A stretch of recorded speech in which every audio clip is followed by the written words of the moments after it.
श्री असाउद्दीन ओवैसी जी। शुक्रिया मोहतरम चेयरमैन साहब, आपने मुझे बोलने का मौका दिया। मैं शुरुआत में बताना चाह रहा हूं कि मैं हुकूमत की तरफ से लाए गए इस रेजोल्यूशन की मुखालिफत में बोल रहा हूं और मैंने अमेंडमेंट्स भी दिए हैं प्रेजेंट एड्रेस के लिए। और चेयरमैन साहब, आप उर्दू को जानते हैं। किसी एक शायर ने शायद बरसर इख्तिदार जमात के लिए ये शेर कहा होगा कि उसूल बेचकर मसनद ख़रीदने वालों, निगाह अहले वफ़ा में बहुत हक़ीर हो तुम। वतन का पास तुम्हें था ना होगा कभी कि अपने हिर्स के बंदे हो, बेज़मीर हो तुम। इज़्ज़त नफ्स किसी शख्स की महफूज नहीं, अब तो अपने ही निगहबानों से डर लगता है। डंके की चोट पे जालिम को बुरा कहता हूँ, मुझे सूली से न जिंदानों से डर लगता है।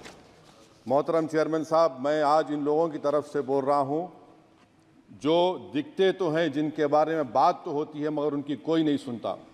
मैं उनके बारे में बोल रहा हूँ जिनके बारे में वज़ीर आज़म मोदी ने कहा था कि घुसपैठी है। मैं उन बेटियों और माओं के बारे में कह रहा हूँ जिनके बारे में मोदी ने कहा कि ज़्यादा बच्चे पैदा करते। मैं उन मासूम नौजवानों के बारे में कह रहा हूँ जिनको मॉब लिंचिंग के ज़रिए मारा जा रहा है।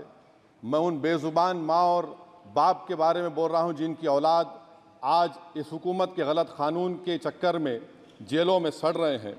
सर, मैं दस्तूर जब इस ऐवान में बन रहा था, संविधान बन रहा था, तो उस वक्त अलहदा वोटर लिस्ट और इंतखाबी रिजर्वेशन की बात आई तो उस वक्त के हमारे फाउंडिंग फादर्स ने, हमारे बुजुर्गों ने, दोनों समुदाय के हिंदू और मुसलमानों ने फैसला किया कि हम इस पर राज़ी नहीं होंगे।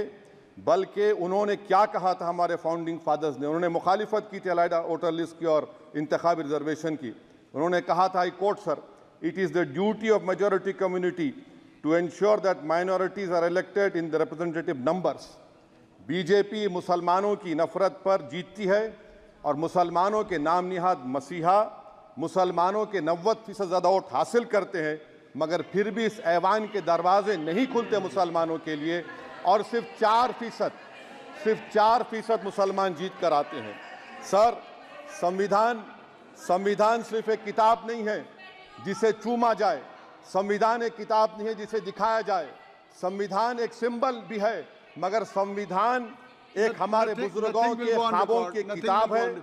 हमारे जमहूरियत को हमारे बुजुर्गों ने इस तरह समझा, हमारे फाउंडिंग फादर्स ने इस तरह जमहूरियत को समझा कि इसमें हर समुदाय और मजहब और समाज के मानने वाले लोगों की राय को शामिल किया जाएगा इस मुल्क को चलाने के लिए। मगर इस ऐवान में सिर्फ 4% मुसलमान जीत कर आते हैं। मैं संविधान से जो मोहब्बत के दावे करते हैं उनसे कहूँगा कि कभी उठाकर पढ़ो कॉन्स्टिट्यूंट असेंबली डिबेट्स में कि नेहरू ने, एच.सी. मुखर्जी ने, सरदार हुकुम सिंह ने माइनॉरिटीज़ के बारे में क्या कहा था। सर, वतन अजीज़ का मुस्तकबिल कैसा होगा जब बीजेपी मुझे गायब करना चाहती है और दीगर हिज़्ब इख्तलाफ की पार्टियां के लिए मेरा वजूद सिर्फ वोट डालना और अपनी खबर में जाकर सो जाना है। इसीलिए आप देखते हैं कि ये समाजी इंसाफ है सर कि 4% मुसलमान जीत कर आते हैं। सर, इस ऐवान में ओबीसी समाज के एमपी अब अपर कास्ट के एमपी के बराबर हो चुके हैं। ओबीसी समाज के एमपी अब अपर कास्ट एमपी के बराबर हो चुके हैं और 14% मुसलमान सिर्फ 4% जीत कर आते हैं। CSDS का डेटा ये बताता है कि इस मुल्क में जो वोट बैंक है, जो एक मुश्त वोट डालता है, वो अपर कास्ट का है। मुसलमान का कभी ना वोट बैंक था ना कभी रहेगा। सर, 4 जून के बाद 6 मुसलमानों की मॉब लिंचिंग हुई, 11 घरों को मध्य प्रदेश में मोदी के बुलडोजर ने निस्तो नाबूद कर दिया। हिमाचल प्रदेश में एक मुसलमान की एक दुकान को लूट लिया गया और हिज़्ब इख्तलाफ की पार्टियों की तरफ से सन्नाटा है। शायद अब वक्त आ चुका है कि लफ्ज़ मुसलमान का नाम लेना भी अब उस पर पाबंदी आयद कर दी जाएगी। सर, मैं ये बात बताना चाह रहा हूँ कि नरेंद्र मोदी को जो मैंडेट मिला है। एक मिनट ओवैसी साहब, आप लोग बैठ जाएं, कृपया आप लोग बैठ जाएं। श्री मनसुख मांडविया जी, आप लोग बैठ जाएं, कृपया माननीय सदस्य बैठ जाएं। श्री मनसुख मांडविया जी, मनसुख मांडविया जी, कृपया आप लोग बैठ जाएं। अपने प्रारंभिक कृपया आप लोग बैठ जाएं। आप लोग बैठ जाएं। माननीय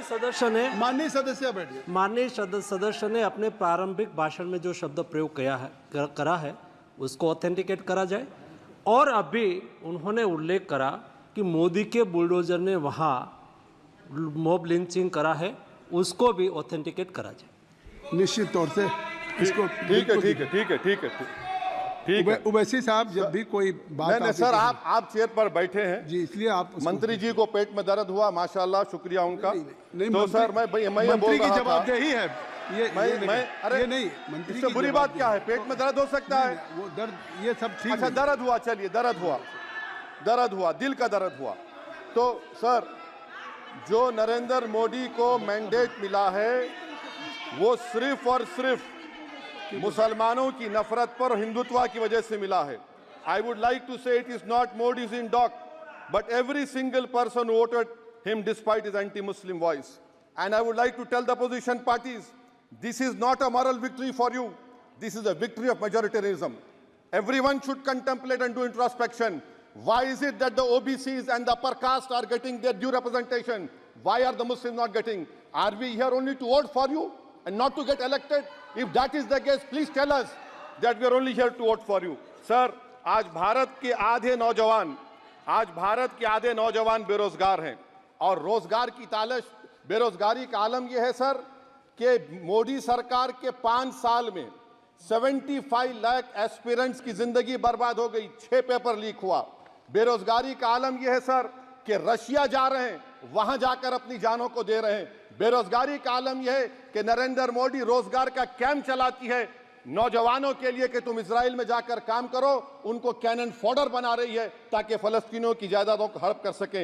ये भी कंक्लूड मैं, अरे सर मेरा टाइम है, कहाँ टाइम है सर, आप ये टाइम ले लिए मेरा सर, मैं 2 मिनट दीजिए। ये विश्वगुरु की पॉलिसी है, इजराइल को 27 टन हथियार जा रहा है। 9 मिलियन भारत के लोग गल्फ में काम करते हैं, क्या असर पड़ेगा? 47,000 इजरायली फलस्तीनी मार चुके हैं। क्या है हमारी पॉलिसी सर? क्यों हथियार दे रहे हैं सर? नस्लकशी हो रही है। सदर जमहूरिया के खुतबे में राष्ट्रपति के सर, मैं उसी पे बोल रहा हूं सर, उसमें लिखा हुआ है फॉरेन पॉलिसी के ऊपर, आप पैराग्राफ नंबर 25 देख लीजिए। सदर जमहूरिया में सैचुरेशन अप्रोच है। क्यों नहीं मोदी सरकार माइनॉरिटीज को क्लीन स्कॉलरशिप को डिमांड करती है सर? उसका आपने बजट कम कर दिया सर। बनारस का बुनकर 18 महीने से मंडी का शिकार है, सूरत और बेंगलुरु जा रहा है सर। आखिरी बात कंक्लूड कर रहा हूं, आखिरी बात सर, पनून केस में निखिल गुप्ता, मोदी ने कहा था कि हम घर में घुसकर मारा, तो निखिल गुप्ता को किसने ऑर्डर दिया था पनून को मारने का?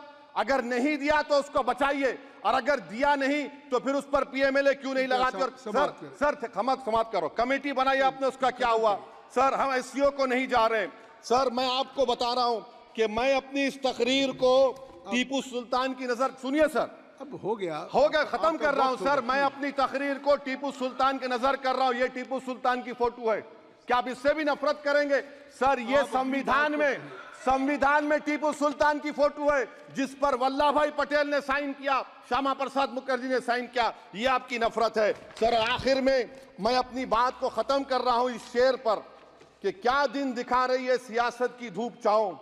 जो कल सपूत थे वो कपूतों में आ गए, थे इस कदर अजीम के पैरों में ताज थे, इतने हुए जलील के जूतों में आ गए। बहुत बहुत शुक्रिया सर।